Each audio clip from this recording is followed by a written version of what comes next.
Bien, ben merci Nicolas de m'avoir invité. Et donc, je travaille dans le laboratoire Géosciences Montpellier, donc à 2 pas d'ici, dans un laboratoire de géologie. Et donc, en fait, mon domaine, ce n'est pas du tout le climat ou l'énergie, mais en fait, je suis venu m'intéresser à ça il y a quelques années pour une raison particulière, qui est, il y a une dizaine d'années, vous savez qu'il y a eu des projets pour exploiter les gaz de schiste en France, en particulier dans le sud du pays. Et donc, dans notre laboratoire, il y a eu un débat assez intense sur la nécessité ou l'intérêt d'exploiter des gaz de schiste. Et donc, en tant que citoyen, moi, c'est quelque chose qui ne me semblait pas être une bonne idée. Donc, ça, c'était il y a 10 ans. Et puis, il y a 4-5 ans, je suis géophysicien, je travaille avec en particulier des volcanologues, l'industrie pétrolière, etc. Et j'ai été amené à collaborer avec des collègues de l'industrie. Et donc, le sujet des recherches sur lesquelles j'ai été amené à travailler, c'était l'extraction des gaz de schiste. Et donc, ça a commencé à me titiller, à me poser un problème. Et finalement, je me suis demandé, alors j'ai eu l'impression d'avoir un cerveau un peu comme un millefeuille, quoi. Il y a 2 couches cohérentes. En tant que citoyen, je suis contre. En tant que scientifique, pourquoi pas. Et puis entre les deux, il y a une sorte d'incohérence, quoi. Et je me suis demandé finalement pourquoi on acceptait si facilement ces incohérences, quoi. Et un des points, et qui remonte, à mon avis, aux Lumières, c'est qu'on pense assez généralement, de façon assez vague, que la science est un vecteur de progrès social, et que même si on fait des choses qui sont pas terribles, d'un mal sortira un jour un bien, quoi, finalement. C'est une sorte de... Et donc, je me suis dit, tiens, je vais m'intéresser à ça. Pourquoi on pense que la science est un vecteur de progrès social? Et ça rentrait bien dans les questions que se posait Nicolas dans le cadre de ces séminaires. Et puis, comme je suis physicien de formation, je me suis dit quand même, même si on réfléchit à ça, il faut se demander quand même, techniquement, qu'est-ce qu'on peut faire pour le futur pour remplacer les énergies fossiles. Donc j'ai commencé à m'intéresser aussi à cette question. Et puis, en faisant ça, vous allez voir que j'ai eu quelques déboires. Et donc, après, je me suis demandé finalement, dans le cadre de notre société de consommation, est-ce que ces solutions techniques, disons écologiques, vont être acceptées par cette société? Donc c'est pour ça que l'exposé est en 3 points. Alors le premier aspect, c'est la science et le progrès social. Et je pense que la croyance dans les bienfaits de la science, sur le long terme, remonte au XVIIe, au XVIIIe, au XIXe, quoi. En gros au siècle des Lumières. Et je pense que c'est en grande partie grâce à l'astronomie et aux mathématiques. Parce que finalement, si on suit un petit peu l'historique de la découverte des planètes, des progrès des mathématiques, Copernic, en 1543, a dit que les planètes tournaient autour du Soleil, donc il a remis en cause le système de Ptolémée. Tycho Brahe, c'est un observateur qui a précisément observé sans lunettes astronomiques la position des planètes dans son observatoire d'Uraniborg. Et puis Kepler, un peu plus tard, alors c'était un astronome qui était myope, mais il a regardé les observations de Tycho Brahe, et puis il a fourni les lois de Kepler en disant que les planètes tournaient suivant des ellipses, et non pas des cercles, comme l'avait dit Copernic. Et puis Newton a découvert les lois de la gravitation. Et après, jusqu'à Newton, en fait, on connaissait 6 planètes, dont la Terre, ça s'arrêtait à Saturne. Et Herschel a découvert par hasard la planète Uranus. Et puis cette planète, en fait, elle n'allait pas tout à fait comme il fallait. Elle ne suivait pas exactement les lois de Kepler. Et là, il s'est passé quelque chose d'extraordinaire. C'est que le Verrier, il a observé Uranus, et par le calcul, il a réussi à prédire qu'il y avait un corps perturbateur, et il a dit, voilà, il est là-bas. Et en fait, avec une précision de 1 degré, il a prédit la position d'une nouvelle planète, qui était Neptune. Et donc ça a été quelque chose d'absolument majeur, parce que ça a montré à tout le monde, au public, la puissance explicative des mathématiques et de la science. Et puis, finalement, tout allait bien, C'est-à-dire que finalement, l'impact sur l'environnement était nul, donc tout ça c'était très positif, quoi. Et le siècle des Lumières, finalement, c'est un petit peu cet état d'esprit, je pense. Et donc, Laplace, en 1814, écrivait « Une intelligence qui, pour un instant donné, connaîtrait toutes les forces de la nature est animée, et la situation respective des êtres qui la composent, si d'ailleurs elle était assez vaste pour soumettre ces données à l'analyse, embrasserait dans la même formule les mouvements des plus grands corps de l'univers et ceux du plus léger atome. Rien ne serait incertain pour elle, l'avenir comme le passé serait présent à ses yeux. » Et je pense que maintenant, quand on fait des supercalculateurs et quand on fait des prédictions, on est sur cette dynamique.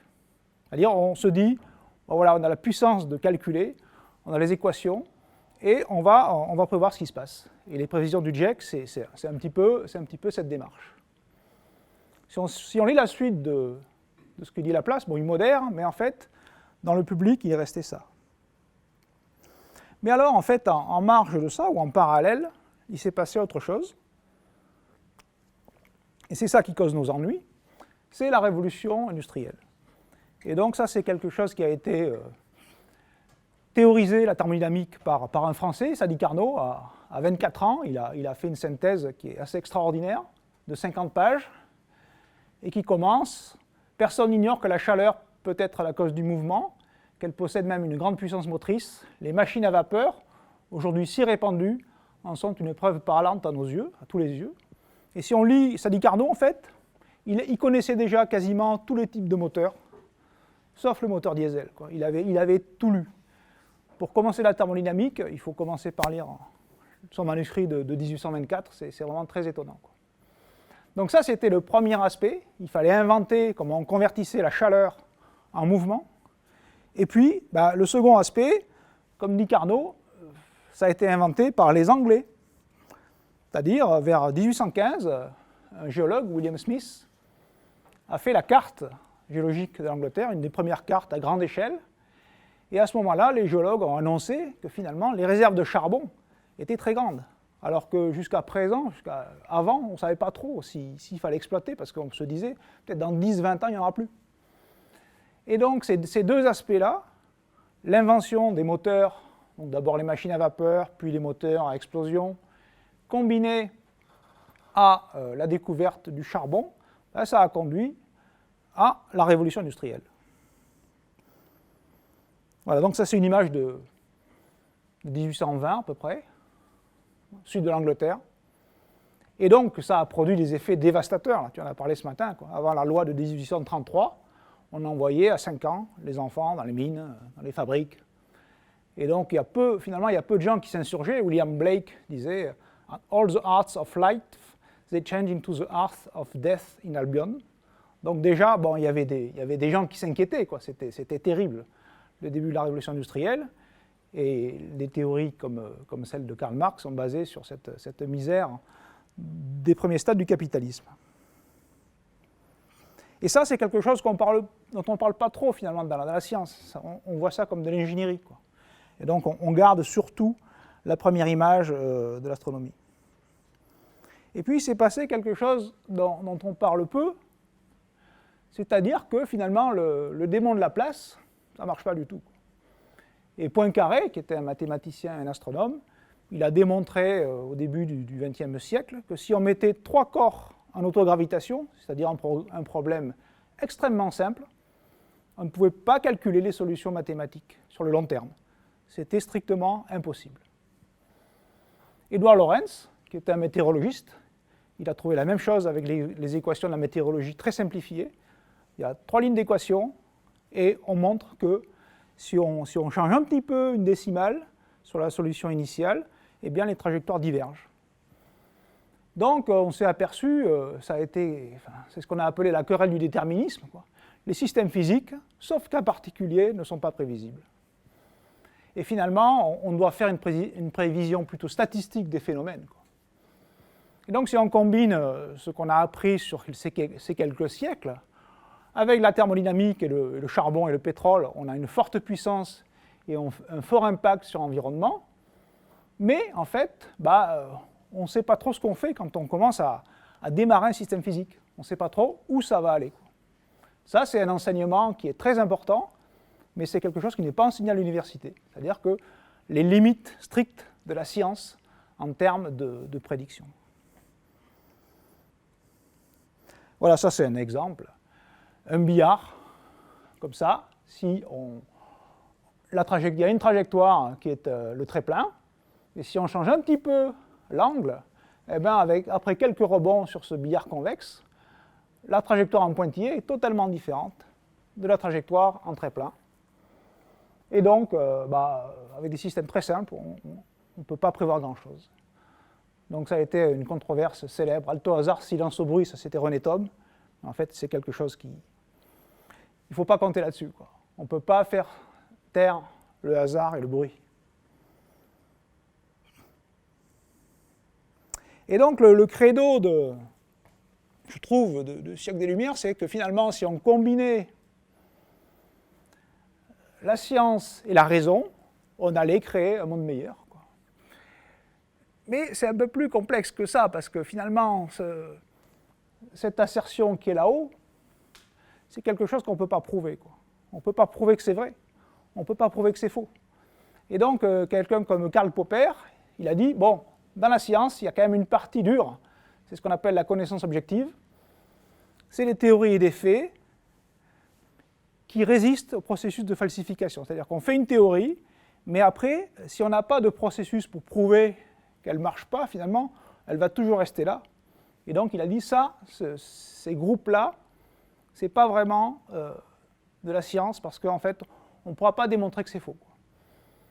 Et finalement, si on écoute Karl Popper,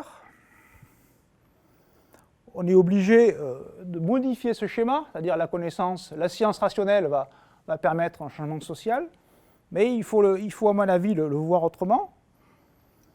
C'est-à-dire qu'on a une axiomatique et des postulats. Alors, avant le siècle des Lumières, c'était plus des choses peut-être qui étaient guidées par la religion. Mais maintenant, j'ai l'impression qu'on a remplacé cette axiomatique par ce qu'il y a au-dessus. On se dit finalement, bon voilà, de façon générale, on va y aller, on va faire de la science parce que ça va être un progrès, quoi. Et puis, au cours du temps, comme il y a des choses qui ne se passaient pas bien, les gens ont eu des doutes. Et quelqu'un qui a eu des doutes, par exemple, c'est Jérôme Monod, dans Le hasard et la nécessité. Donc je pense qu'il était déjà très inquiet de ce que pouvait donner la génétique moléculaire, ou c'était en 70, donc le péril atomique, etc. Et donc il écrit « Tous les systèmes traditionnels mettaient l'éthique et les valeurs hors de portée de l'homme. Les valeurs ne lui appartenaient pas, elles s'imposaient, et c'est lui qui leur appartenait. Il sait maintenant qu'elles sont à lui seul. S'il n'en est pas le maître, la science, avec son pouvoir immense, détruira les corps et les âmes. » Je pense que Monod était quelqu'un qui était un croyant, à mon avis. Mais il nous dit, finalement, si quelque part là-dedans, on ne met pas des valeurs, quoi, finalement, on peut aller dans des directions qui sont complètement... qui ne correspondent pas, en tout cas, à un progrès social, quoi. Et ce qui est très intéressant, c'est qu'on peut lire son livre en détail. Il ne dit nulle part quelles doivent être ces valeurs. C'est assez étonnant. Et donc, moi j'imaginais, j'ai interprété Monod comme ça, quoi. Finalement, on a des valeurs, et ces valeurs, elles sont données par notre famille, notre éducation, donc elles sont socialement transmises. Et puis, voilà, avec ça, on va faire de la science, avec des postulats, qu'on va imaginer, la connaissance objective, et puis, on va faire du changement, et puis on peut imaginer que si ça ne nous plaît pas, il va falloir retourner sur les valeurs. Mais on voit bien que ce retour-là, il va se faire au travers de la société, puisque nos valeurs sont essentiellement le produit de notre éducation. Donc c'est un processus cyclique auquel on n'a pas trop l'habitude de réfléchir. Voilà. Et donc, c'est pour ça que j'ai mis un point d'interrogation. Où seront les valeurs? Monod ne savait pas, et c'est une question qu'il faut se poser. Alors voilà, ça on en a parlé un petit peu, hein. Effectivement, s'il ne s'était rien passé, il y aurait de plus en plus de neige sur les montagnes. Donc ça, c'est la courbe de température en fonction du temps.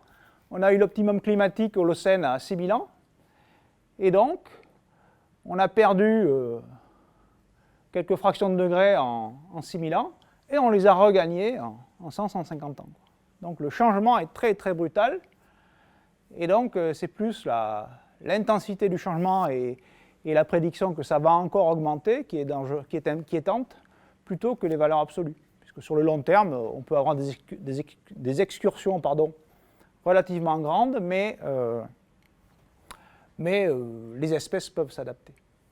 Donc combustion des fossiles, ça donne du CO2, effet de serre, la température augmente. Donc là, je vais passer très vite, mais bon, la planète, on la consomme, avec la biodiversité qui est extrêmement altérée, une capacité de puissance destructrice qui est très très forte, 20 tonnes de TNT par habitant, une complexité sociale qui est très grande, et puis des inégalités sociales qui sont également très grandes, avec des rapports de revenus ou d'énergie dissipée qui peuvent aller de 1 à 1000. Quoi. Donc ça, c'est des choses que tout le monde connaît. Mais après, la question, c'est finalement savoir comment on est arrivé là, et qu'est-ce qu'on peut faire pour essayer de limiter cette consommation de matière et d'énergie. Et là, on a un problème, parce que la science du XVIIIe, XIXe siècle s'est accompagnée d'une spécialisation croissante, ce qu'on appelle le réductionnisme. Et donc, finalement, chacun d'entre nous, scientifiques, on est un petit OS de la science, quoi, et on fait des choses, et puis on ne comprend plus trop ce qui se passe à côté. Et donc, comment faire une synthèse, comment avoir une vision globale, c'est devenu pas du tout évident. Dans la mesure où la science a étendu son champ d'action à tout, quoi, en allant toujours plus en profondeur. Et donc quelqu'un a reparlé du démon de Laplace. N'importe quelle question touchant à la réalité concrète, pour être réellement comprise, implique une analyse de nombreux aspects, intimement imbriqués, appartenant à de nombreux champs de la science.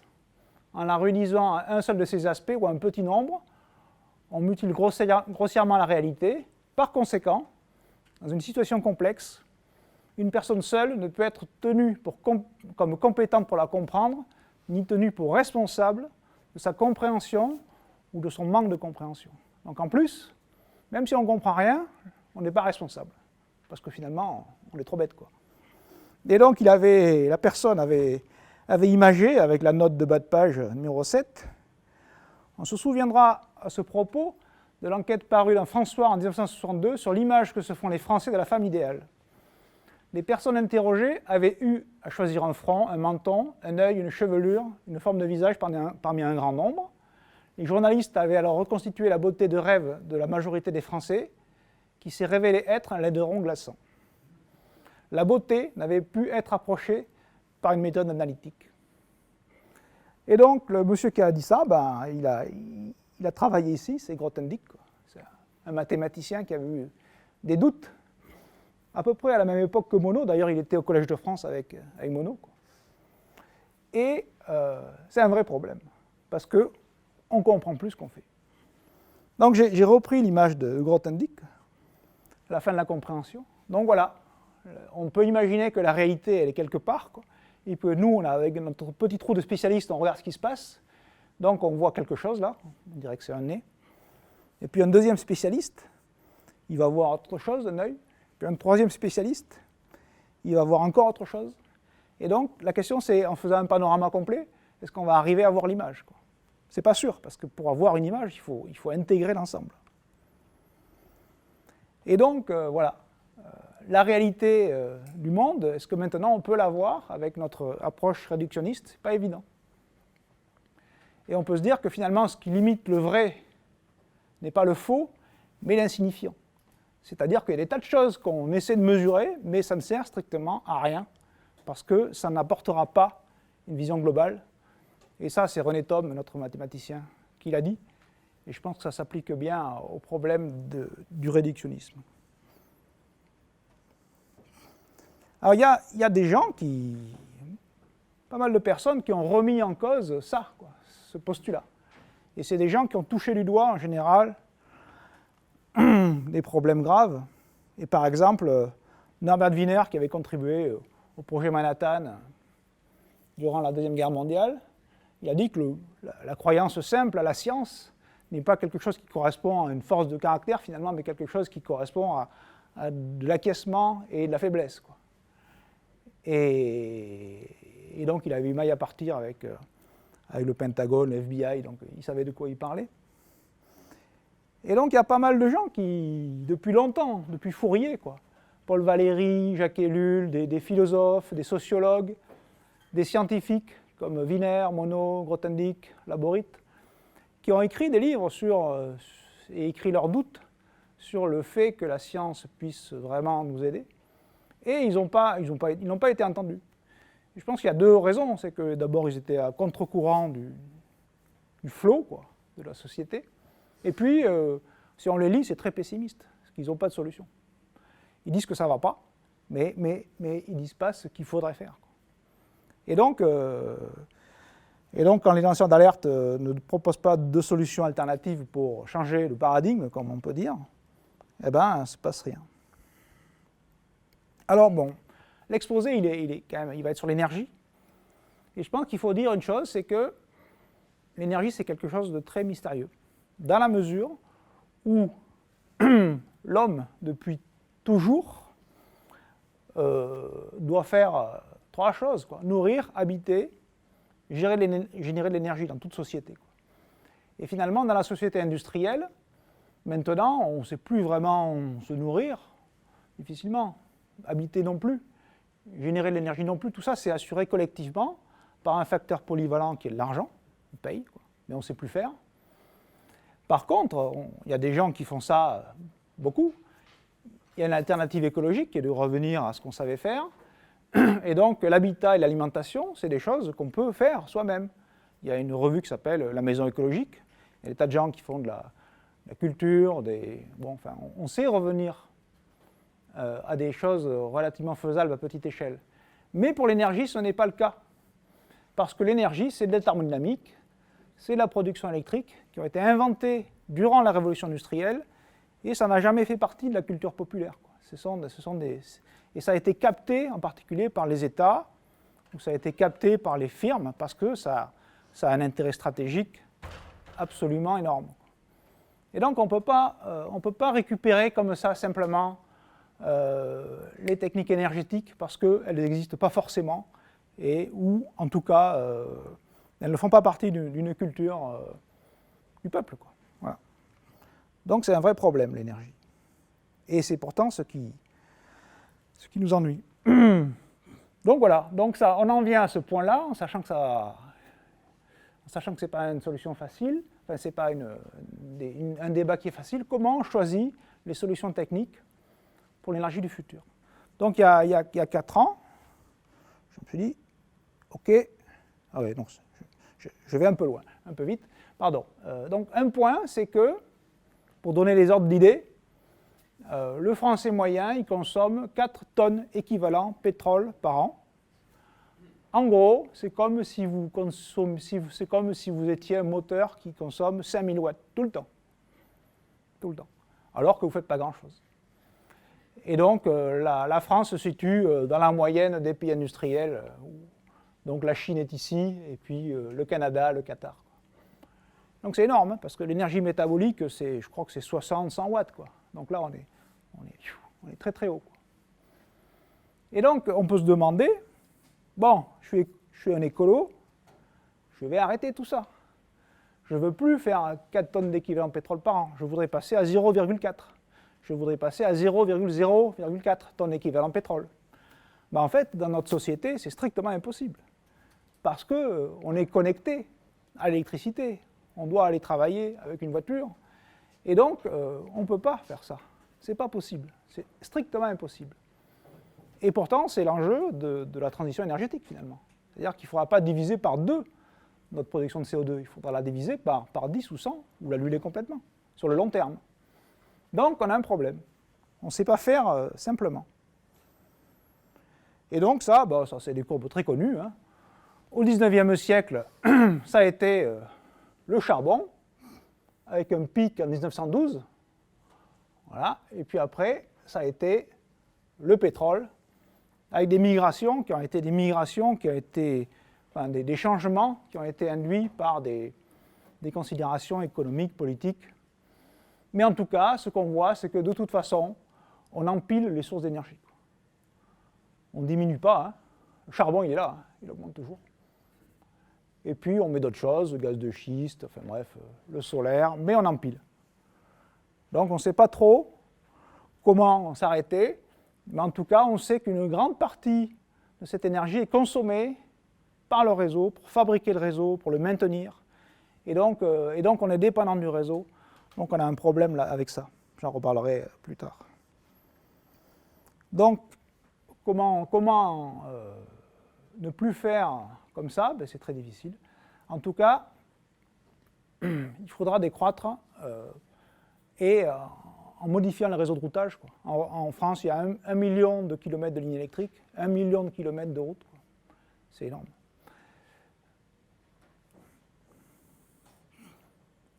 Donc, comme je n'étais pas un spécialiste de l'énergie, j'ai acheté un livre. L'énergie à découvert, c'est écrit par des collègues. Et donc, je me suis dit, bon, je vais commencer à regarder. C'est un livre pas pratique parce qu'il y a 1 page et demie par sujet. Donc, on peut balayer vite fait, quoi. Même si on ne comprend pas grand-chose, on peut voir. Quoi. Et donc, voilà. Ça, c'est le sommaire. Hein. Il y a tout, hein, mais... Voilà, bon, enfin bref.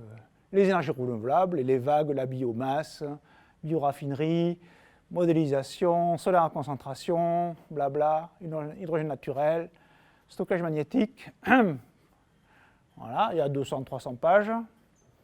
Et à la fin, il y a développé esprit critique pour former le monde nouveau. Alors, ce qui était marrant, c'est que moi, j'avais une petite idée de ce que je voulais faire. Et donc, ma petite idée, elle n'était pas dedans. C'était rigolo, ça. Et bon, voilà, donc ça m'a fait gagner du temps. J'ai fermé le livre. Ça peut permettre de caler les meubles. Et donc, je me suis dit, il faut que je réfléchisse autrement. Donc, le problème de la transition énergétique, en fait, c'est un mirage dans la mesure où, quand on présente un produit, on voit une partie du produit. Quand on a une voiture, on roule avec sa voiture, on voit que ça pollue, effectivement. Et en fait, ce qu'il faut arriver à imaginer pour un système énergétique, c'est tout le cycle de vie. C'est-à-dire, on extrait tout ce qu'il faut pour faire le système, on le fabrique, puis on l'utilise, puis on le recycle, etc. Et donc, l'usager, lui, il voit que la partie usage. Quoi. Et donc, c'est vrai que si bon, le pétrole, on voit bien que ça ne va pas, mais en fait, quand 90% des panneaux solaires qu'on a en France sont fabriqués en Chine, et donc, finalement, il y a toute la partie extraction, fabrication, transport, recyclage, qu'on ne voit pas. Quoi. Donc, ça fait des jolis panneaux tout propres, mais en fait, sur le cycle complet, ce n'est pas évident que ce soit mieux que les fossiles. Ce n'est pas évident non plus que l'éolien soit mieux. Et donc, quelqu'un qui l'a bien décrit, c'est Guillaume Pitron, là, qui est un journaliste du monde diplomatique, qui a fait 4 ou 5 ans d'enquête sur la guerre des métaux rares. Donc, pour fabriquer des aimants d'éoliennes, par exemple, il faut des métaux rares pour que les moteurs soient compacts. Et pour avoir 2 grammes de métaux rares, il faut extraire 1 tonne. Mais pour extraire 1 tonne de minerais, qu'est-ce qu'il faut? Il faut un moteur diesel, probablement. C'est pareil pour le numérique. Et puis surtout, quand ça commence à être sale, comme de l'extraction et du recyclage, on a un principe qui s'appelle NIMBY, Not in my backyard. Ailleurs. Les gaz de schiste, maintenant, en total, ils exploitent en Argentine, pas en France, mais voilà. Donc, on ne veut pas voir ce qui est sale, quoi. Surtout quand on est un pays riche. Quoi. Donc, c'est probablement un mirage, pour d'autres raisons, mais donc, ce n'est pas évident du tout que les renouvelables soient la solution. Donc, je pense qu'il faut vraiment repartir de la base. Il faut repenser la thermodynamique des flux, de flux répartis, parce que finalement, si on pense au solaire, le flux est très réparti, alors que les sources pétrolières elles sont concentrées, il faut aller les chercher là où elles sont. Et puis probablement, il faut s'affranchir du paradigme industriel qui est énergie égale électricité égale réseau. Je suis allé dans pas mal de réunions au niveau de l'énergie de la région. En fait, pour eux, l'énergie, c'est l'électricité. C'est une forme d'électricité qui se stocke très mal, qui se transporte très bien, mais ce n'est pas évident que ce soit la solution. Et un point qui est clair sur un plan du bilan, c'est qu'il est plus facile de produire de l'énergie localement qu'à distance, si on peut le faire. Parce que le réseau est synonyme de perte en ligne, de difficulté de maintenance, ça peut s'effondrer éventuellement. Donc je pense que pour répondre aux défis climatiques, les solutions de niche, c'est-à-dire des choses qu'on va pouvoir appliquer dans telle partie du monde avec des gens souvent qui ont les moyens, sont inutiles et sont nuisibles parce qu'en fait, faire des systèmes, ça demande beaucoup d'efforts de R&D, quoi. Et donc ça demande de l'énergie finalement. Et donc je me dis qu'un système écologique vertueux, il doit satisfaire à 3 postulats. Le postulat d'étendue spatiale, c'est-à-dire qu'il faut que les sources d'énergie et les matériaux soient abondants et puissent se diffuser. C'est-à-dire qu'il faut que la population puisse les utiliser, quoi. Le second point, c'est qu'il faut pouvoir utiliser les systèmes sur le long terme et que l'usager puisse connaître son système. Et puis, ça c'est un point de priorité, il faut d'abord satisfaire les besoins nécessaires. Épicure, il disait qu'il y avait plusieurs sortes de besoins, et il disait au début, il faut satisfaire les besoins naturels et nécessaires. Manger, habiter, et puis finalement, après on voit. Et donc, l'important pour la population, c'est de manger, et d'habiter, et de se chauffer. Et donc, voilà, il faut privilégier l'énergie pour l'habitat, et le transport et l'industrie, ce sont des besoins qui sont importants, mais qui sont subordonnés au premier. Donc finalement, pour faire une sélection, j'ai pris plutôt une définition en compréhension plutôt qu'en extension. Et donc, si on réfléchit un petit peu pour savoir ce qui va bien comme système énergétique, qui satisfont ces postulats, eh bien, je pense que la solution assez universelle, beaucoup de gens l'ont dit, c'est le flux solaire, et puis après, il faut une source d'air chaud et d'air froid pour faire de la force mécanique, et donc eau chaude, air froid. Je vais vous expliquer brièvement pourquoi je pense ça. D'abord, en termes d'ensoleillement, 80% de la population est en dessous du 45e parallèle. Donc, en fait, la plupart des gens ont pas mal de soleil, c'est-à-dire plus de 1500 heures par jour. Et puis, il est assez facile de faire du captage solaire à concentration. Félix Trombe, par exemple, l'avait montré à la fin de la guerre, quoi. Mais le solaire à concentration, c'est quelque chose qui est exploité, qui a un très bon rendement, mais qui est totalement marginal par rapport au photovoltaïque. Ça, c'est par exemple le flux solaire théorique à Toulouse. Ça, c'est le flux réel. Et donc, on voit qu'on a un problème de variabilité, c'est-à-dire que il fait beau, en hiver, il y a plein de nuages, et puis en plus, donc on voit que la courbe d'ensoleillement, elle est à 2, 4 heures, 6 heures, et puis ça augmente en été. Donc le problème, c'est de lisser cette variabilité et d'arriver à stocker l'énergie. Alors pour le stockage de l'énergie, eh bien, si on fait des petits calculs, alors je les ai faits moi-même, je les ai vus nulle part dans des bouquins sur l'énergie. Le stockage d'énergie le plus adapté et le moins coûteux pour une habitation, c'est l'eau chaude. Alors d'abord, une habitation, c'est 80% ou 90% de chaleur. Parce qu'en fait, déjà c'est 80% de base, puis si on considère qu'une machine à laver, c'est d'abord 80% pour chauffer la résistance, 20% pour le moteur, on peut monter à 90%. Si on chauffe une tonne d'eau, de 20 à 90 degrés, on stocke 80 kWh. Si on veut faire pareil avec de l'énergie potentielle, et c'est qu'on monte cette tonne d'eau entre 0 et 1000 mètres, on n'aura que 2,72 kWh. Et si on se dit, bon ben voilà, on va prendre une tonne de batterie et on va les charger, eh bien on va avoir 60 kWh. Donc il n'y a pas photo. C'est assez facile d'avoir un réservoir d'eau isolé, et donc on peut stocker énormément d'énergie dans l'eau. C'est des choses qui sont bien connues. Il n'y a rien de neuf là-dedans. Mais c'est très peu utilisé. Et donc, j'ai imaginé un système qui n'est pas très original, c'est de dire, ben voilà, on va prendre de l'énergie solaire, on va stocker de l'eau chaude à 95 degrés, on peut avoir de l'autre côté l'air froid qui est en moyenne à 20 degrés, et si on a un convertisseur thermodynamique, on va pouvoir produire de l'électricité avec un rendement qui est, dans ce cas-là, qui est de 0,19 ou de 0,2.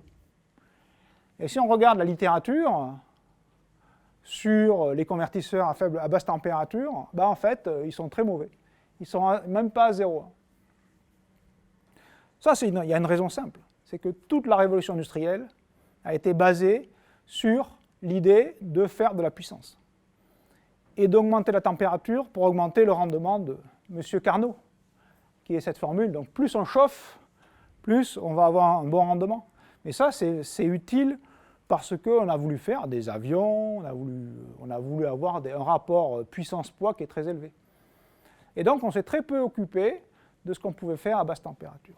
Donc maintenant, pas mal de gens s'en occupent, souvent des gens qui travaillent dans les pays émergents, comme la Chine ou d'autres pays, quoi. Mais il y a un vrai verrou. Le vrai verrou de ça, c'est le convertisseur thermodynamique. C'est-à-dire j'ai mis quelque temps à réaliser qu'en fait, tout le reste était finalement existant, quoi. Mais là, il faut approfondir. Et donc, il y a un monsieur qui était un Écossais qui, au début de la révolution industrielle, en 1815, a inventé un moteur de Stirling, quoi, qui est utilisé de façon marginale, mais qui permet, à haute température, de faire de l'électricité et de récupérer la chaleur. C'est ce qu'on appelle la cogénération. Peut-être certains d'entre vous qui connaissent ça dans les maisons. Donc, comme ça, on a chaleur et électricité avec un moteur thermodynamique. Alors, ces moteurs, c'est assez marrant parce que si on regarde à quoi ça sert, ça équipe des sondes spatiales de la NASA qui sont allées au-delà du système solaire, avec une source chaude de plutonium et une source froide qui est l'air à 4 Kelvin. Ça équipe des sous-marins, donc c'est vous dire que c'est fiable. Et ça équipe aussi, on peut acheter ça et faire des modèles réduits. Donc ça fait des jouets. Et donc, potentiellement, il y a des choses à faire, mais ça n'a jamais reçu beaucoup d'intérêt en termes d'application pour le chauffage. Alors j'ai travaillé là-dessus pas mal de temps, puis je me suis dit, c'est quand même bizarre, moi je trouve personne qui fasse ça. Je me dis quand même, peut-être que je vais complètement dans la mauvaise direction. Et puis un jour, je suis tombé sur un papier de M. Sanders, là, Seth Sanders, et j'ai regardé, et puis en fait, il a fait ça. Donc un captage du flux solaire, stockage thermique, moteur de Stirling. Et puis c'était un projet de la NSF en 2009. Puis après, plus rien. Donc bizarre, je me suis dit, il y a un truc qui a dû foirer. Et puis je lui envoie un mail, quoi. Puis il me dit, ok, si tu veux, on discute. Bon, alors on fait un Skype. Puis il m'explique, en fait, le projet avait bien marché. Il avait un moteur de Stirling qui n'était pas trop mal. Et puis après, il est allé voir les industriels pour passer au stade démonstrateur, quoi. Et en fait, là, il n'y est pas arrivé. Parce qu'en fait, les gens, ils avaient du solaire thermique sur leur toit. Le solaire photovoltaïque était en plein boom avec la baisse des coûts. Et donc, en fait, ce n'est pas passé pour des raisons économiques. C'est-à-dire que le système n'était pas compétitif par rapport au système énergétique existant. Et donc, il a laissé tomber, il fait autre chose maintenant. Et pourtant, c'est un des chercheurs qui est vraiment très, très compétent dans le domaine. Et donc, moi, j'ai fait avec des collègues de l'Institut de chimie, quelques collègues de la MRE, enfin bref, plusieurs collègues, j'ai monté un projet. Alors, c'est assez amusant parce que j'ai tenté pas mal d'appels d'offres. Et puis, chaque fois, ça a foiré. Donc, et en général, un des arguments, c'est que je n'étais pas dans la bonne case. Je n'étais pas un thermodynamicien. Voilà. Et puis, j'avais essayé également de déposer un brevet. Et puis j'ai réfléchi, je me suis dit que ce n'était pas une bonne idée. Parce qu'en fait, un brevet, ça date de très longtemps, mais en particulier durant la révolution industrielle, c'est quelque chose qui est fait pour déclencher la rareté d'un produit. Parce que si on a un brevet, on peut dire qui le fabrique et on peut finalement gérer le prix de fabrication des systèmes. Et en fait, ça contrevient au principe d'étendue spatiale. Parce que si on commence à verrouiller, ça veut dire qu'on ne va pas le diffuser.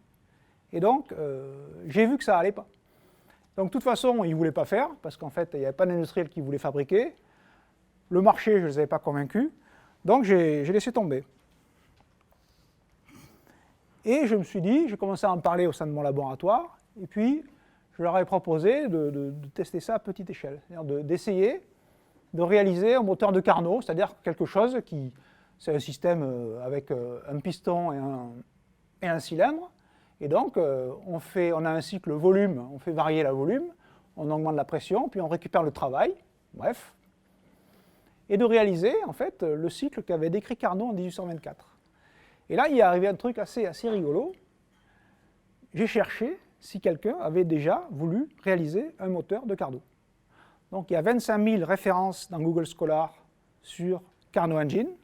Il y a 0 réalisation technique du moteur. Les seuls qui font ça, c'est des chercheurs qui travaillent à l'échelle quantique, qui font des moteurs à l'échelle nanométrique. Donc pour s'amuser, enfin je ne sais pas pourquoi, mais en tout cas pas pour chauffer une habitation. Et donc les collègues du groupe Carnot, là, les gens de mon labo, ont du mal à le croire, moi j'ai eu du mal à le croire aussi. Mais bref, ça n'existe pas. Et donc on est en train de le faire. Et ça date de quelques jours, là. C'est Thibaut qui a fait des prises de vue. Voilà. On a usiné un piston en téflon, un cylindre. Et puis on va faire des essais de compression adiabatique, enfin, pour essayer de voir si on arrive à faire un moteur de Carnot qui ait un rendement suffisant et qui puisse conduire à quelque chose qui soit un moteur, disons, un moteur du peuple, quoi, comme à la Volkswagen. Voilà, donc c'est un projet sur quelques années. Donc voilà, donc ça c'est l'aspect technique. Et puis comme j'avais eu quelques échecs, je me suis dit, bon, ces solutions techniques, finalement, elles sont compatibles, viables, dans une société de consommation. Donc j'avais eu quelques indices comme quoi, ben, c'était pas gagné. Donc ça c'est une troisième partie, alors qui est un petit peu en développement. Je l'ai construite il y a quelques jours. J'ai appelé ça archéologie de la société de consommation, parce que je ne suis pas expert en société, donc j'ai fait quelques fouilles. Et le second point, c'est que je pense que quand on fait des fouilles, en fait, on remonte aux fondations. Donc je voudrais vous exposer un petit peu mes vues, et je pense que ça peut être des éléments de discussion. Alors voilà, quand on fait un projet de R&D dans l'énergie, je connais un petit peu les comités, hein, pas dans l'énergie mais ailleurs, quoi. Alors voilà, bon, il faut que ce soit des énergies renouvelables. Si vous faites du pétrole, il faut aller ailleurs, il faut aller voir Total directement. Il faut de l'innovation technique, il faut dire qu'on lève des verrous, etc., technologiques, le jargon habituel. Et puis, très important, quand même à la fin, il faut dire, OK, il faut engendrer de l'activité économique. Ça, c'est les 3 aspects, très importants. Surtout dans un domaine appliqué, quoi. Même si on dit que si on fait de la recherche fondamentale, à la fin, il faut quand même dire qu'on engendre de l'activité. Et si on réfléchit, qu'est-ce que c'est qu'une énergie renouvelable idéale? Donc c'est une énergie éternellement renouvelable. Et puis on a un système simple et robuste, localement réalisable, sans maintenance. Et donc forcément, il va générer peu d'activité économique et peu d'emplois. Donc en fait, il y a une opposition d'emblée entre une bonne énergie renouvelable et la sélection des projets de R&D par une société, disons, par le système industriel, quoi. Et en réfléchissant un peu, les produits du marché, en fait, ils maximisent l'activité économique par des mécanismes d'obsolescence, par des modes de sélection qui vont faire qu'en fait, on va essayer de maximiser l'activité et non pas de la minimiser, quoi. Par exemple, un exemple parmi tant d'autres, c'est les poêles anti-adhésives qui ont été inventés en 1954, Tefal. Tous les 1 an et demi, il faut les remplacer, quoi. On sait maintenant que c'est cancérigène, quoi. Et donc, il vaut mieux acheter des poêles en fonte qu'on va garder toute sa vie. Et ça, c'est une action anti-économique. Donc on a un problème quand même pour l'énergie, c'est que les solutions énergétiques frugales ne sont pas soutenues. Et donc il faut essayer de faire un hors cadre, il faut se mettre dehors, quoi. Et pour se mettre en dehors d'une société, il faut aller voir les anthropologues, quoi. Et donc si on regarde Lévi-Strauss, qui a écrit un bouquin sur justement la contribution de l'anthropologie aux solutions, enfin aux problèmes du monde moderne, il avait des images intéressantes dans lesquelles il disait que finalement, il y avait les sociétés anciennes, qui disaient c'est des sociétés froides, c'est-à-dire c'est des sociétés stables. Il les comparait un petit peu à des horloges, et donc qui consommaient peu d'énergie et qui produisaient peu d'ordre à l'intérieur. Et donc, tant qu'on ne les perturbait pas, elles fonctionnaient. Donc on les a détruites avec notre civilisation, mais ça fonctionne bien. Et puis, il dit, la civilisation industrielle, c'est une société chaude, et ça marche un peu comme une machine à vapeur. C'est-à-dire que finalement, on prend des ressources de la planète, quoi, et on va fabriquer de l'ordre à l'intérieur, une structure hiérarchique, quoi, avec des systèmes de domination, etc. Donc on va produire de l'ordre, et puis on va rejeter de l'énergie, et ça c'est du désordre, c'est de la pollution, c'est tout ce qu'on veut.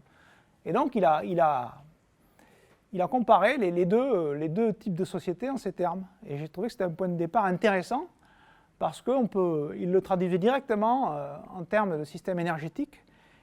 Et il y a un chercheur qui s'appelle Prigogine, qui était un prix Nobel de chimie, qui a justement travaillé là-dessus, et il a travaillé sur les systèmes thermodynamiques hors d'équilibre. C'est-à-dire qu'on fournit des réactifs, on fabrique de l'ordre à l'intérieur, mais il faut toujours mettre des réactifs, il faut toujours alimenter le système pour qu'il marche, sinon il s'effondre. Alors, j'ai continué l'idée de Lévi-Strauss, et je me suis dit, enfin, en le voyant ça un petit peu comme un physicien, l'hypothèse, c'est que la consommation d'énergie du système, donc de notre système, quoi, Terre, enfin, de notre système, de notre société, quoi, dépend de trois facteurs. Le comportement de l'individu, parce que c'est lui qui agit quand même, hein. C'est pas, les machines, elles ne marchent pas sans des individus.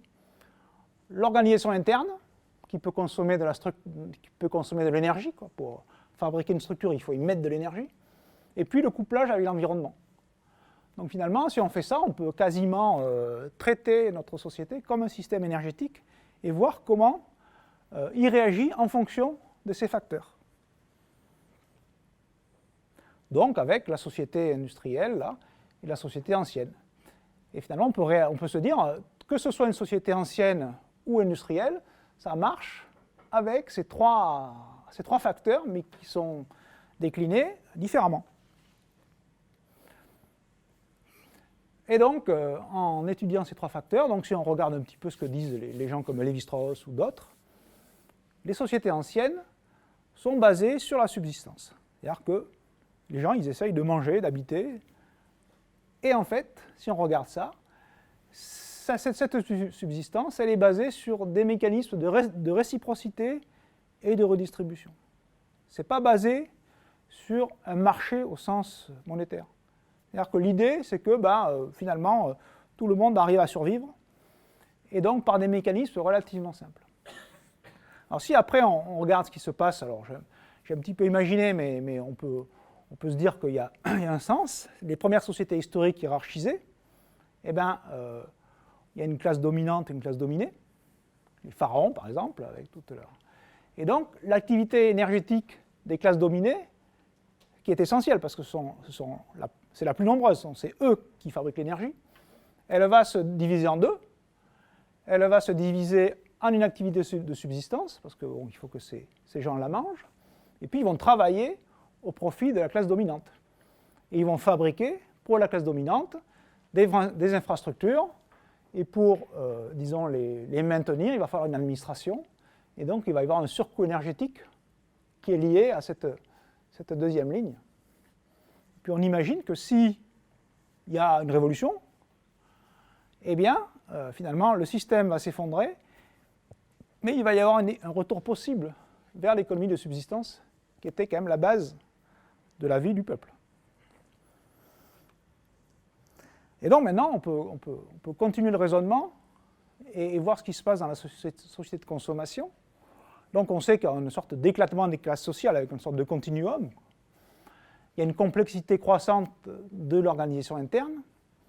Et donc l'énergie sociale, c'est-à-dire le travail des gens, il conduit à fabriquer les objets de consommation, à fabriquer la structure, les routes, tout ce qu'on veut, et puis maintenir la structure en fonctionnement. Et un point très important, c'est que les activités de subsistance n'existent plus en tant que telles, mais elles sont incluses dans le travail, puisqu'on travaille, on a de l'argent, et on achète notre subsistance. Et ça, il y a un principe d'équivalence, c'est-à-dire que l'énergie sociale qui correspond au point 1, ça correspond exactement à l'énergie extraite de l'environnement. Donc le surcoût énergétique est très très important pour fabriquer finalement la structure. Et on voit un truc maintenant qui est assez nouveau, c'est que si on arrête d'alimenter, on va avoir un effondrement social parce que en fait, la structure elle ne peut pas exister s'il n'y a plus d'énergie. C'est-à-dire que la structure s'effondre si on ne l'alimente pas.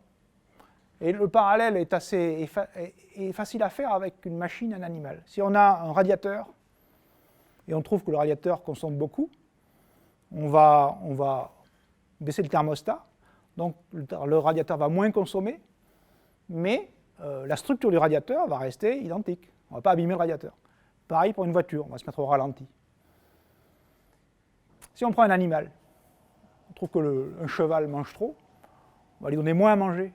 Même à un moment donné, quand on aura des crues en dessous d'un certain seuil, en fait, la structure, l'animal va dépérir, va mourir. Et je pense que là, on en est à ce stade. C'est-à-dire que comme on est alimenté via un réseau dont il faut maintenir la structure, en fait, si on coupe l'alimentation, on a un effondrement de la structure. Mais je pense que c'est une des raisons pour laquelle on a tellement de mal à penser la façon d'arrêter le système. Donc ça, c'était, disons, je suis arrivé à ça en poursuivant un petit peu les raisonnements de Lévi-Strauss. Et donc, finalement, après, je suis venu à me demander comment tout ça avait pu être possible. Comment on était passé, il y a très longtemps, des sociétés traditionnelles puis historiques, à la société de consommation. Et là, il y a quand même deux auteurs qui sont, à mon avis, très intéressants. C'est Karl Polanyi, qui était un économiste, un historien, et aussi un anthropologue. Je pense que c'est pour ça qu'il a vu tout ça. Et Ivan Illich aussi. Et en fait, il explique pour l'Angleterre que la révolution industrielle a pu avoir lieu parce qu'avant la révolution industrielle, il y a eu, en fait, la disparition des biens communs, dont on a déjà parlé. C'est-à-dire qu'il y a eu une révolution des riches, des dominants contre les pauvres, au XVe siècle, un peu plus tard.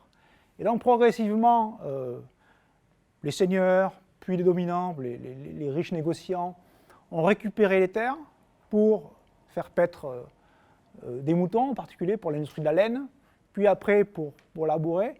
Et progressivement, finalement, ils ont privilégié l'accès à la ressource. Ils se sont connectés à la ressource. Ça, c'est un premier point. Et finalement, c'était une condition nécessaire pour que la révolution industrielle puisse avoir lieu.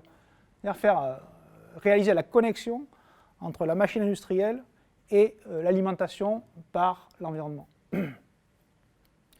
Et Ivan Illich, dans un livre qui est intéressant, qui s'appelle « Le travail fantôme », il explique assez bien comment, finalement, l'invention du travail salarié est quelque chose d'assez récent. L'invention du travail salarié, c'est finalement, ça a quelques siècles, quoi. Et qu'auparavant, il y avait des oisifs, il y avait des artisans, et puis il y avait une grande partie qui vivait sur des pauvres, qui vivaient sur la subsistance et la mendicité. Mais le travail salarié, c'est quelque chose d'assez récent. Et donc, il explique comment, finalement, on a pu mettre les gens au travail. Donc, on a fait deux choses. On a couplé avec l'environnement, avec, finalement, la modification de la propriété privée, la disparition des biens communs. Et puis, on a commencé à enclencher un mécanisme de division du travail et de travail. Et Ivan Illich explique bien comment ça a pu se faire. Et puis après, il a fallu, évidemment, modifier le comportement de l'individu. Et donc, on a inventé ce qu'on appelle l'homo economicus. Ça a été théorisé par Adam Smith, mais c'était vraiment au début de la révolution industrielle. Et Adam Smith, il disait, voilà, bien contre service, chose contre autre chose. Et Polanyi, qui est un économiste, il dit, mais c'est un contresens complet, c'est une fiction, dans la mesure où, dans les sociétés anciennes, toute l'économie de subsistance n'était pas basée du tout là-dessus. C'est-à-dire que ça existait, mais ça existait en dehors de la subsistance. Et Polanyi dit le gros problème, c'est qu'en fait, le marché concerne tout, y compris la subsistance. Et donc, je pense que les théories économiques actuelles, elles n'ont jamais, sont jamais révisées tout ça, quoi. Et finalement, même Karl Marx, qui a quand même bien réfléchi sur ça, le premier point, puisque le communisme, c'est de redonner finalement au peuple les biens communs, et je pense qu'il a aussi dû écrire comme ça, mais finalement, les machines et l'invention du travail salarié, c'est quelque chose qui n'a jamais été remis en cause. Lénine disait, le communisme, c'est les soviets plus l'électricité, je crois. Donc, et c'est ça qui fait marcher, qui fait consommer, quoi. C'est les machines et le travail salarié. Et donc, je pense que c'est vraiment un problème très, très fondamental et que les théories actuelles, elles sont inutiles pour faire changer le système. Il faut vraiment repenser l'ensemble pour arriver à sortir du fonctionnement dans lequel on est. Bon, je vais accélérer un petit peu. Et donc, un point important, c'est ça. Le comportement de l'individu dans les modèles économiques est extrêmement simplifié. Et en fait, ce comportement de l'individu, il est à la base de tout, puisque si l'individu ne travaille pas ou décide de faire autre chose, le système ne va pas marcher. Donc ça, c'est un point important et auquel je m'étais intéressé avant, c'est-à-dire que finalement, on arrive à faire à l'homme des choses qu'il ne devrait pas faire, envoyer des enfants de 5 ans dans la mine, par exemple. Et donc ça, c'est des choses qui sont déclinées abondamment par les sociologues, les psychologues. Et donc, par exemple, un des pionniers dans le domaine, c'est la Boétie, quoi. C'est avec son discours de la servitude volontaire. Milgram en 1963, il a montré comment l'individu se soumettait à l'autorité en présence d'une hiérarchie, quoi. Le fonctionnement des structures hiérarchiques dépend de leur cohérence, qualité qu'elles ne peuvent acquérir que par la suppression du contrôle au niveau local. Il avait, par une sorte de simulation, on montrait qu'on arrivait à faire aux gens des choses, administrer des décharges électriques à des témoins, à des patients, sous couvert de recherche scientifique. Et puis des psychologues comme Cialdini ont montré que finalement c'était très très facile de tromper. Par exemple, un point important, c'est la preuve sociale, c'est-à-dire que quand il y a un choix à faire, eh bien, si on demande au énième ou au 6e participant ce qu'il faut faire, si les 4 premiers participants ont dit qu'il fallait faire telle chose, eh bien, par peur de se démarquer, on choisit les choix précédents. Et donc, il y a des tas de mécanismes qui font qu'on arrive à orienter le comportement des individus et on les a orientés vers le comportement actuel, qui est un comportement consumériste, quoi.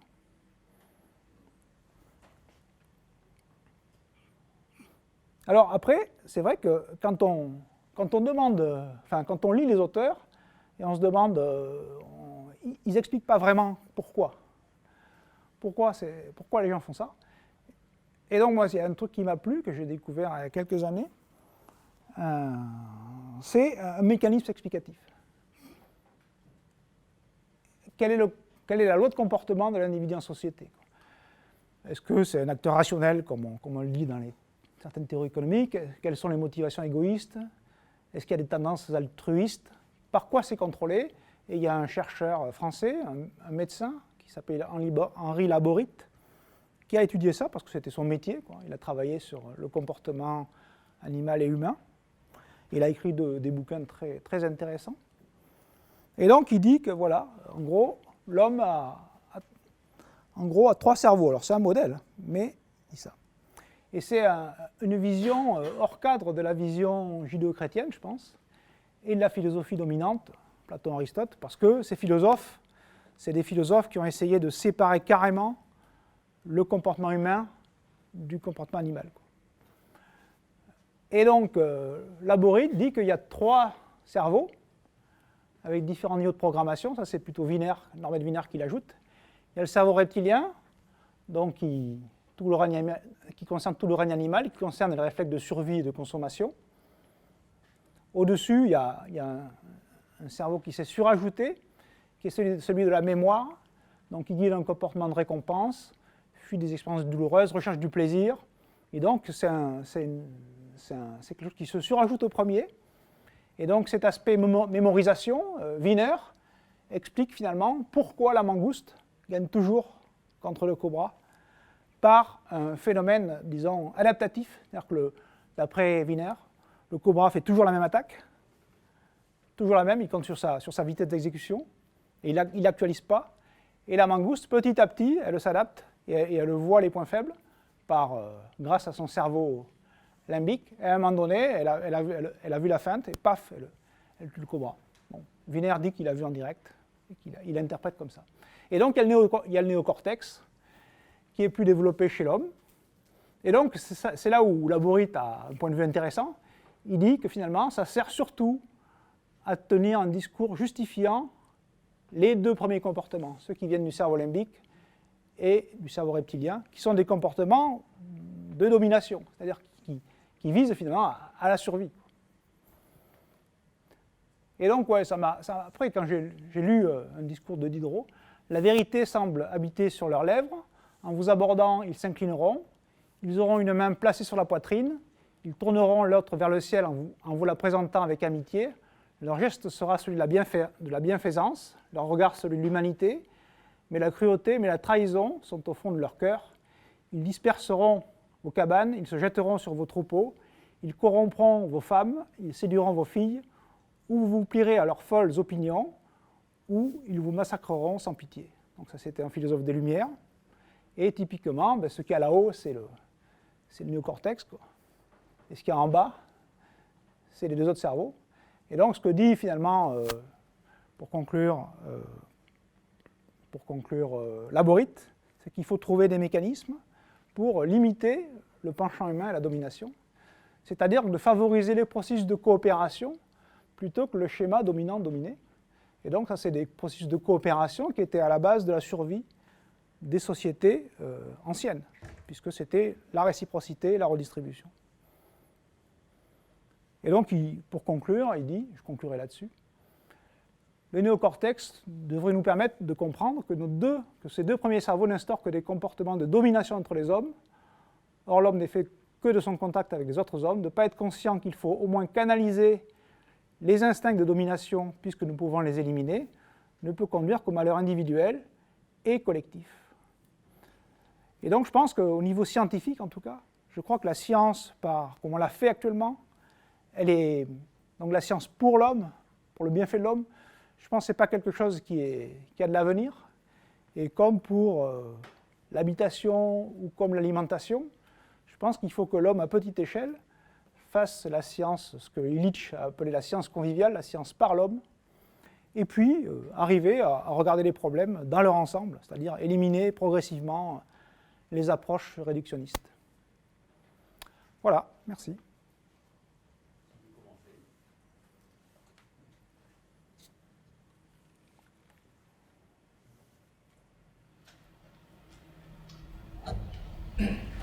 Dans votre expérience de moteur thermique avec faible différence de température, qu'est-ce que vous utilisez comme fluide compressible? De l'air. De l'air, d'accord. C'est le seul qui soit universellement disponible.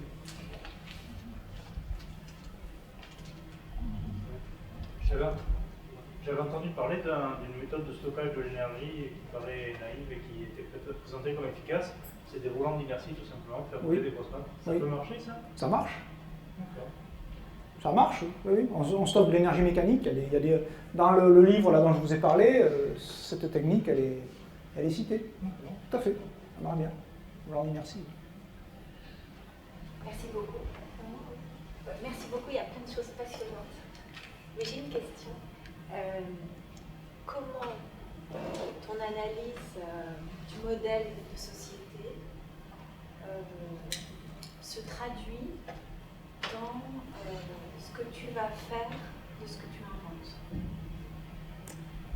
Au niveau technique? Ouais. C'est-à-dire comment en fait comment tout ce que tu as dit sur la coopération, sur les modalités de neutralisation des instincts de domination, je ne sais pas si c'est des instincts d'ailleurs, Oui. toute cette possibilité de penser autrement la société que sur un modèle hiérarchisé. Comment ça va, en quelque sorte, être mobilisé dans le développement de la machine que tu mets en place? Comment tu construis la coopération aussi? Oui. On en avait un tout petit peu parlé, c'est pour ça que je voudrais savoir comment ça... J'ai l'impression que c'est un petit peu...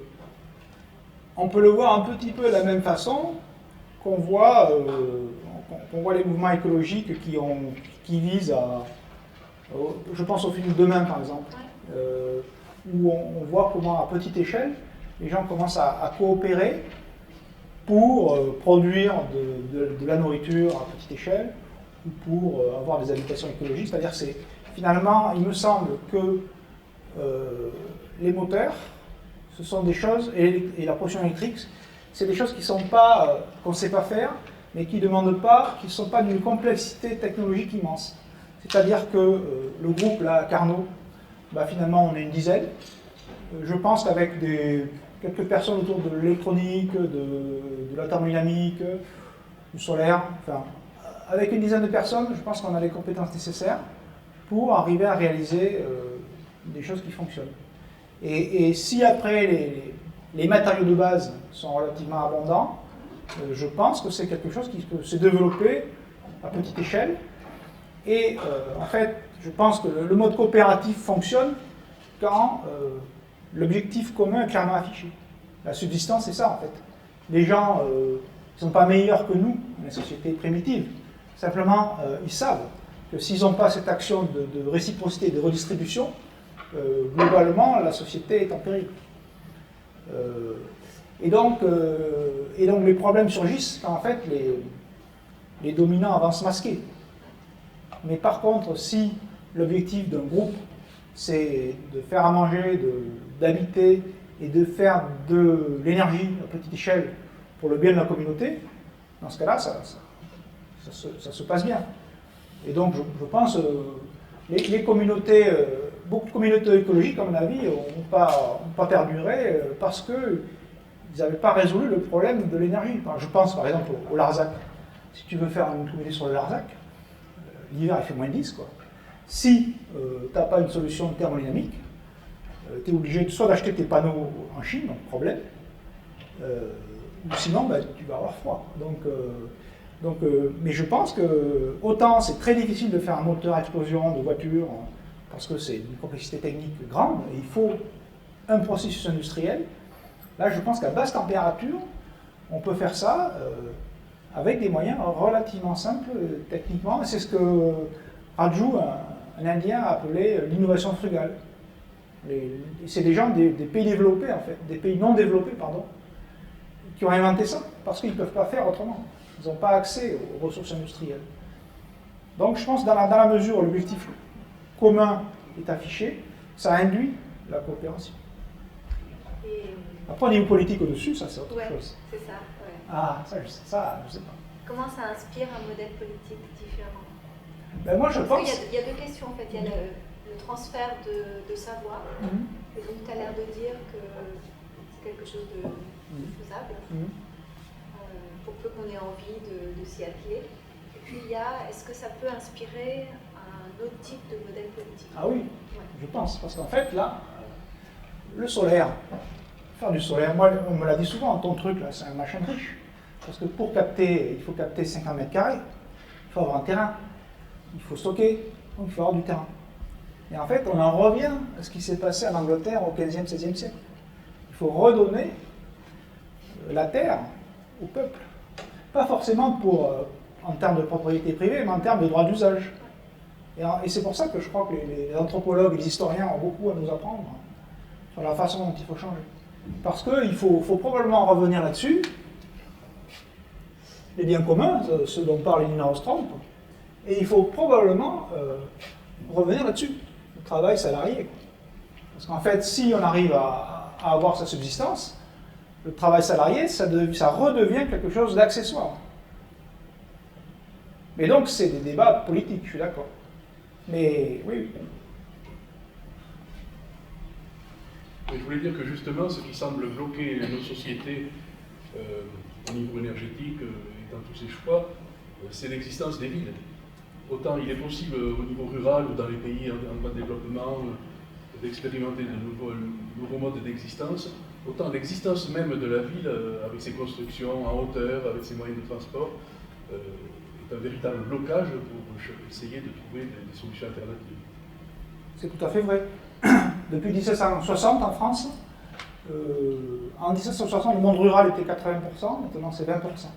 Néanmoins, on le voit aussi, sur le long terme, je pense qu'il faudra effectivement répartir différemment la population. Mais par exemple, dans le film Demain, toujours pareil, c'est une ville comme Portland ou Pittsburgh, où économiquement ça s'est effondré, et donc il y a des habitants qui sont restés, et qui ont commencé à faire de la culture à l'intérieur des villes. Donc c'est vrai qu'on ne peut pas, les systèmes solaires, on peut les gérer, mais il faut qu'il y ait une densité de population qui ne soit pas trop forte. Mais je pense que le problème est plus grave pour la subsistance alimentaire. En fait, il faut moins de surface pour faire de l'énergie que pour faire de l'alimentation. Mais si on prend la France, c'est quasiment 1 hectare par habitant. Il y a de la place.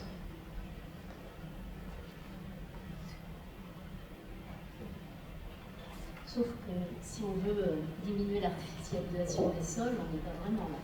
Enfin, je sais pas. Pardon ?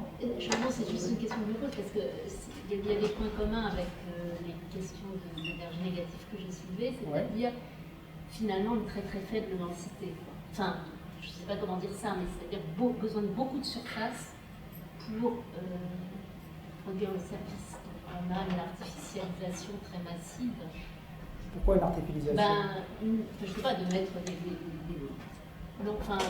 Ah, moi j'avais lu, alors je ne suis pas du tout spécialiste en culture, que finalement, mais c'est toujours dans le film Demain qui est vraiment très intéressant, ils expliquent que finalement, quand on fait de l'agriculture, de la culture écologique, dans laquelle on intègre les divers types de cultures, les rendements sont bien meilleurs que pour la culture industrielle. Oui, mais je pense que le système, ils exigent beaucoup de surface. Ah, 50 mètres carrés. 50 mètres carrés, encore une fois, je pense qu'il n'y a aucune espèce animale qui peut survivre sans un territoire minimum. Donc, de dire à quelqu'un tu vas vivre dans 20 mètres carrés, c'est un conditionnement extraordinaire, quoi. Et donc, effectivement, mais les sociétés primitives à petite échelle, elles avaient résolu ces problèmes de rapport entre le nombre d'individus et surface. Jared Diamond, il explique bien dans ses livres, par exemple. Et donc, mais ça, c'est une nouvelle pratique politique dont il faut discuter. Mais on ne peut pas cumuler les gens sur des espaces limités. Donc c'est vrai que ça aurait eu un problème de malthus de la population. Mais c'est vrai, j'en ai pas du tout parlé, mais il y a des limites qu'on ne peut pas dépasser.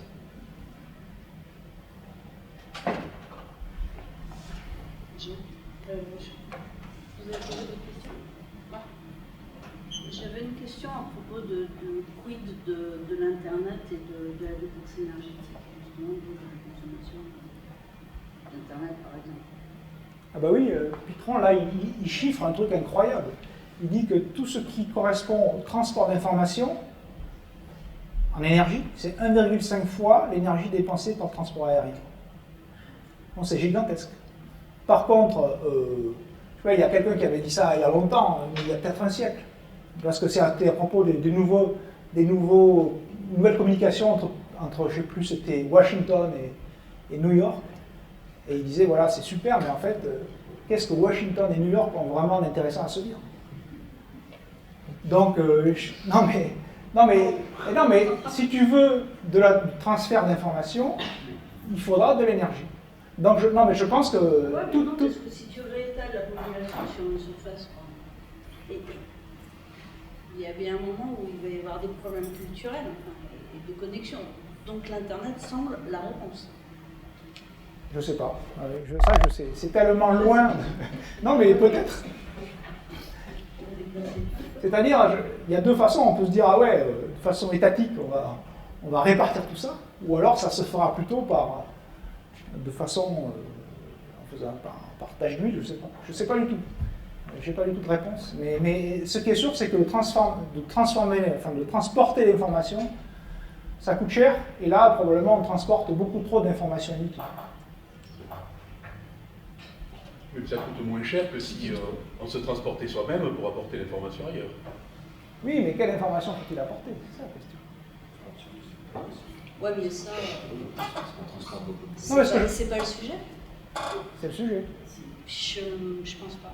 Mais non, mais comment dire? Toi, La culture, la connaissance, l'information, le contact, c'est pas le sujet. Ça. Non, mais si, il faut la payer en énergie. Ah ouais, dans ces cas-là, ça veut dire que tu réduis la vie humaine à se nourrir et se déplacer. C'est marrant ça, parce que c'est très intéressant, parce que les gens qui... les anthropologues qui étudiaient les sociétés industrielles, enfin, comment dire, c'est un point de vue... C'est un point de vue qui est très anthropocentré, c'est-à-dire qu'on a l'impression que les gens qui vivaient dans les sociétés primitives n'étaient pas heureux ou n'avaient pas une vie riche, quoi. Et je ne sais pas, quoi. Je n'ai pas de réponse à ta question, mais tout ce que je sais, c'est que actuellement, notre système, il vit sur 95% de combustibles fossiles et uniquement des machines thermodynamiques, quoi. Et donc c'est ça qui consomme la planète, quoi. Donc, ce que je veux dire simplement, c'est qu'il faudra trouver un bon équilibre. Mais que probablement, notre production en termes d'information et d'objets, et notre pompage de la matière dans l'environnement, enfin, on en a parlé déjà aujourd'hui, quoi. Il a dépassé ce qui était sans doute raisonnable pour avoir un futur équilibré en termes de climat.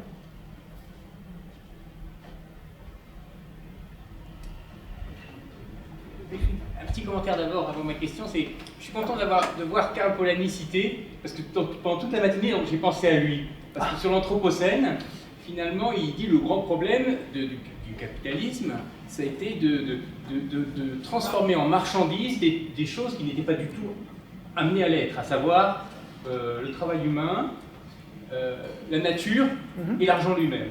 Et c'est vrai que autour de ces trois trucs-là, on comprend bien les problèmes financiers d'aujourd'hui, les problèmes sociaux et les problèmes écologiques. Et donc, aujourd'hui, sur l'Anthropocène, il fallait, je trouve, que son nom soit cité.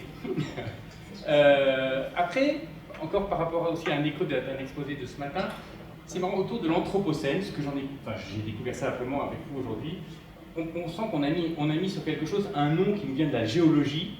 Les géologues s'en emparent plus ou moins, mais c'est pour exprimer une sorte d'échelle, à la fois de temps et d'espace, quoi. Donc ce qui se passe à cause de l'activité humaine, c'est vraiment, maintenant c'est à l'échelle humaine, c'est sur des temps géologiques, quoi. Et en même temps, toutes les solutions dont on a vues, et notamment autour de l'utilisation des biens communs, on se retrouve à une autre échelle complètement. C'est pour contrecarrer ça, c'est des solutions très locales qui se passent.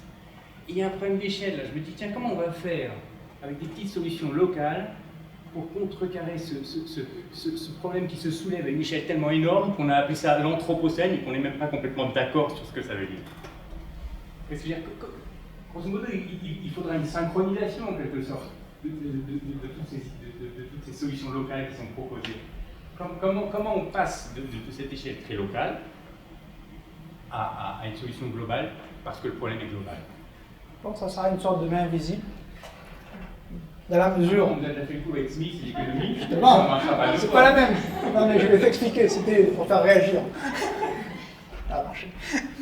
C'est-à-dire que si on continue sur les ressources fossiles, on sait très bien qu'il faut de plus en plus. Il y a en 1950, enfin, Michel peut-être il dira autre chose, il fallait peut-être un baril de pétrole pour en avoir 100.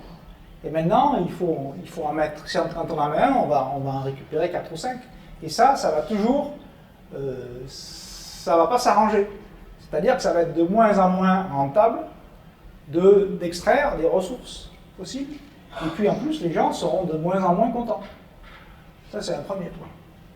Et donc, je pense que ça va être de plus en plus difficile de vivre dans une société de consommation. Parce qu'en fait, les gens travaillent pour maintenir un système. Je pense que, enfin, il faudrait voir un petit peu ce qui se fait sur le plan de l'habitat et de l'alimentation.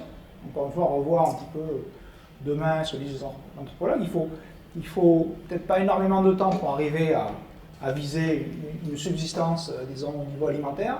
Je pense qu'il faut, dans la journée, il faut beaucoup moins de temps pour produire de l'énergie, quand on a fabriqué un système, que pour produire de quoi manger.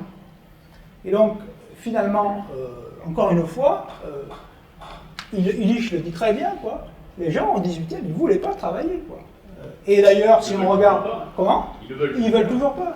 Eh oui, mais si on regarde comment dire, par exemple, un philosophe comme Aristote, quoi, ben, l'homme, c'est animal laborance, quoi, et c'est la dernière roue du carrosse, c'est celui qui travaille sous les ordres de celui qui pense, quoi.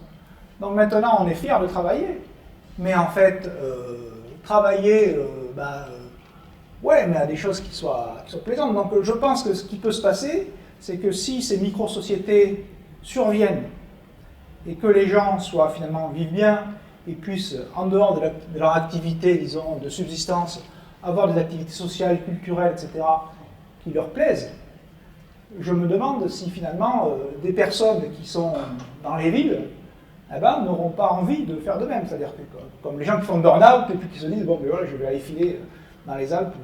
Et effectivement, je pense que le succès, ça va être lié au fait que les gens qui créent ces micro-sociétés vivront mieux, quoi, que les autres. Mais après, bon, c'est une vision, tu vois, mais je pense, c'est là où je dis qu'il y aura une sorte de main invisible.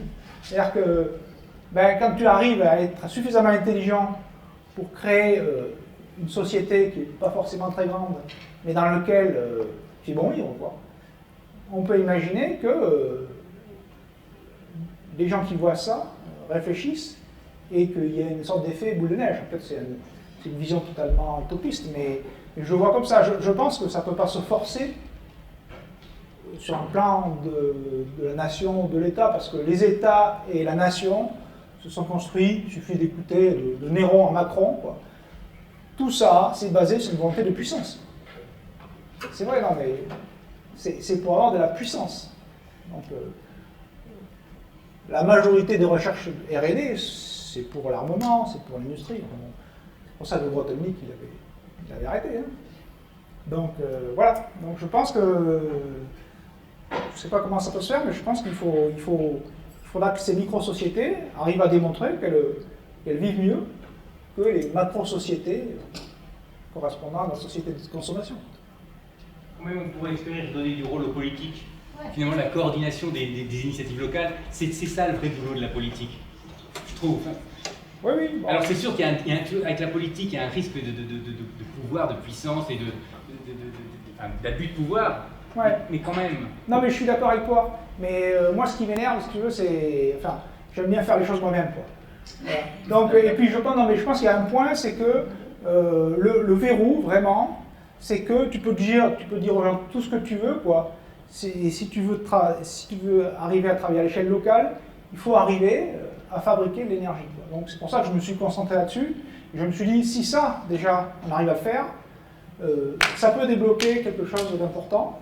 Et après, c'est sûr qu'il va falloir réfléchir à tous ces aspects politiques qui sont très importants. C'est l'étape d'après. Et d'ailleurs, Aristote définit surtout l'homme comme un animal politique. Oui, mais attention, il dit qu'il y a l'animal politique, et puis il y a les artisans qui méprisent un peu, puis il y a la femme, puis il y a l'enfant, puis il y a l'esclave. Et lui, il se met là-haut, hein, dans l'animal politique. Mais il faut d'autres qui sont en bas. Donc c'est une philosophie de la hiérarchie et de la domination. Il y a un gros problème éducatif derrière aussi, c'est que, comme tu le disais au début, on ne le voit pas dans la société, tout ce qu'on va puiser à l'extérieur et qui est fabriqué en Chine et qui est fabriqué ailleurs et qu'on ressort, qu'on rejette. Donc pour la plupart des gens de la population, c'est pas évident de voir le progrès dans ta micro-société plus ou moins autonome en énergie par rapport à celle dans laquelle on vit, où on puise l'énergie ailleurs, on remet les déchets ailleurs, et tout ça est transparent. C'est vrai, c'est sûr. Je sais pas trop... Oui, non, mais c'est vrai que le conditionnement est tellement immense que c'est sûr qu'on peut maintenir... C'est-à-dire on peut se maintenir un moment en état d'apesanteur sur la planète, mais j'ai l'impression qu'à un moment donné, Sur la point C. Pour donner une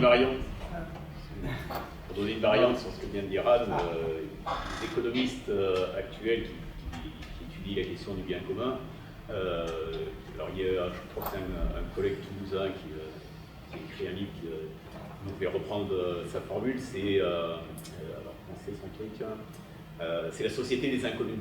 C'est-à-dire que toi tu parles de la coopération partie groupe, et ça c'est le côté animal de l'homme, c'est-à-dire que l'homme ne peut pas subsister seul, il ne sait pas vivre seul. Il a besoin d'une coopération avec les autres, notamment pour rester à sa nourriture. C'est-à-dire qu'on est un animal qui consomme quand même énormément d'énergie pour sa propre consommation, et qui ne sait pas produire seul, et qui ne sait pas extraire non plus tout seul de son habitat. Donc, il a besoin de ce côté coopératif, et le côté coopératif dans nos sociétés, il est devenu tellement transcendant qu'on coopère à l'échelle de la planète. Et du coup, tu as une casquette sur ta tête, tu as un t-shirt sur toi, tu ne sais pas qui l'a fabriqué. Oui. Et tu es dépendant de cette société des inconnus.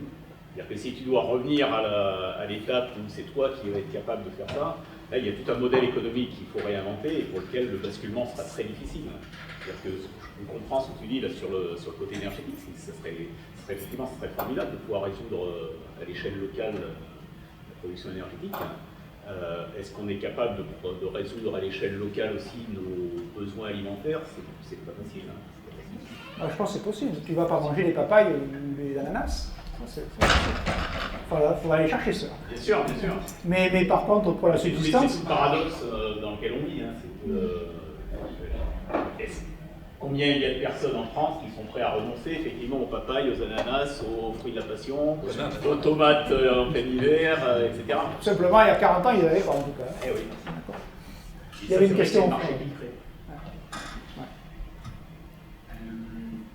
parlez du coup d'un retour au bien commun. Dans le mot commun, il y a comme, ensemble, les autres, un, l'unité, en proposant des solutions locales. Je ne pars pas du principe que vous avez la réponse, mais c'est juste pour ouvrir la piste de réflexion. Je me dis, dans des solutions locales, il y en aura toujours d'autres qui n'auront pas le même état d'avancement vis-à-vis de l'énergie, vis-à-vis de l'alimentation. Et dans des solutions locales où on distribue le terrain, il y a aussi une question de propriété. À partir du moment où il y a la question de propriété, on n'est plus dans une communauté, on n'est plus avec les autres puisque je me délimite des autres. À partir de ça, je me demande si c'est possible au sein d'une...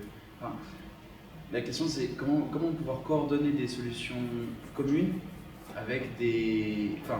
comment organiser un bien commun au travers de solutions qui ne sont pas communes. Puisque ce qui est bien dans la différence, c'est que par exemple, moi je ne vais pas faire les mêmes recherches, mais je vais être très avancé et donc je vais pouvoir partager mes travaux qui sont différents de ceux qui sont à côté. Mais il y a aussi un autre esprit qui est, ce qui fait de l'autre côté de la barrière, c'est intéressant, je vais aller lui voler. Donc c'est difficile dans une idée de communauté, mais où il y a de la propriété encore, je me demande comment est-ce qu'on peut coordonner ça. Et vous avez parlé de passer de la science pour l'homme à la science par l'homme. Il y a encore tous les êtres vivants, même dans la science par l'homme, ça reste. Je me demande comment est-ce qu'on peut tendre vers un bien commun en fait. Vous voulez commenter? Oui, je voudrais dire que l'informatique, par exemple, nous a montré aussi que c'était possible, puisqu'il existe des logiciels libres, et que ces logiciels libres deviennent un bien commun qui n'est pas attribué à tel ou tel, et qu'une communauté peut se mobiliser pour atteindre des objectifs qui ne sont pas mercantiles. Oui, c'est vrai que moi je ne suis pas le tout spécialiste de ces histoires de bien commun, mais par exemple, j'ai lu que les régimes de propriété, par exemple sous les Romains, étaient extrêmement variés, et donc ils étaient bien différents de ce qu'on avait maintenant. Et je pense que quand je pensais au bien commun, en fait, Neil Ostrom a beaucoup travaillé sur les biens communs autour de l'eau. Je pense qu'un problème enfin, ce qu'on a retiré quand même essentiellement aux gens, c'est l'usage de la terre. Quand je pense au bien commun, c'était d'abord en relation à l'alimentation du système énergétique. Et donc, si on veut arriver à faire ça, effectivement, il faut, d'une certaine façon, il faut arriver à partager l'espace pour arriver à capter l'énergie solaire. Donc, je pensais au bien commun en ce terme, mais ce n'est pas forcément un droit de propriété. Ça peut être un droit d'usage. Et je crois que c'est à réfléchir en fonction de l'objectif. Mais dans la mesure où on imagine que le partage de la technique est bénéfique à tous, quoi, je crois que les principes de réciprocité et de redistribution fonctionnent. On les a éliminés de la subsistance, mais en fait, et on les a mis plutôt dans le domaine des relations humaines. C'est-à-dire que si je t'invite à manger chez moi, ben, tu vas te dire, bah, tiens, je vais l'inviter, etc. Et donc, ce principe de réciprocité qu'on a gardé quelque part, il existait avant dans la subsistance. Et donc, je pense que toute cette réflexion autour de l'usage du sol et des biens communs, il faut le repenser essentiellement parce que comment dire, si on pense à l'énergie solaire, c'est une énergie de flux, quoi. Donc, on doit envisager les choses de façon très très différente. C'est-à-dire comment arriver à capter le flux. Mais c'est toujours pareil, quoi. Les gaz de schiste aux États-Unis sont exploités de façon très différente qu'en France à cause du droit minier. C'est-à-dire qu'aux États-Unis, quand tu as un terrain, tu es propriétaire du sous-sol. En France, quand tu as un terrain, l'État est propriétaire du sous-sol. Donc il n'est pas question qu'en particulier en France de faire de l'argent avec les gaz de schiste. Donc je pense que ces droits de propriété, il faut vraiment, et droits d'usage, il faut vraiment les réfléchir en fonction de ce qu'on veut en termes d'énergie et en termes de nourriture. Il faut le redéfinir, quoi. Donc c'est pour ça qu'il faut reprendre tout ça, quoi, il me semble. Donc c'est du travail aussi pour les juristes, pour les politiques, parce que c'est de la politique aussi. Mais je n'ai pas de réponse précise. Mais en tout cas, ce qui est sûr, c'est le problème de la surface.